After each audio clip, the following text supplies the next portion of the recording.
রাজশাহীর cantonment public স্কুলে শ্রেণীকক্ষে শিক্ষককে ছুরিকাঘাত করেছে এক শিক্ষার্থী। মঙ্গলবার ১৯ আগস্ট দুপুরে এ ঘটনা ঘটেছে।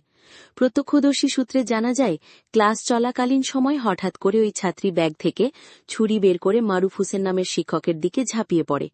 শিক্ষকের গলায় ছুরি ধরলে তিনি প্রতিরোধ করার চেষ্টা করেন। এতে তার হাত ও গলায় জখম হয়। রক্তাক্ত অবস্থায় তাকে দ্রুত হাসপাতালে ভর্তি করা হয়। ঘটনার পর শ্রেণীকক্ষে আতঙ্ক ছড়িয়ে পড়ে। শিক্ষার্থীরা চিৎকার ও দৌড়াদৌড়ি শুরু করলে স্কুল ক্যাম্পাসে উত্তেজনা সৃষ্টি হয়। আহত শিক্ষক বর্তমানে চিকিৎসাধীন রয়েছেন। অন্যদিকে পুলিশ ওই ছাত্রীকে বোয়ালিয়া থানা পুলিশের হেফাজতে নেওয়া হয়।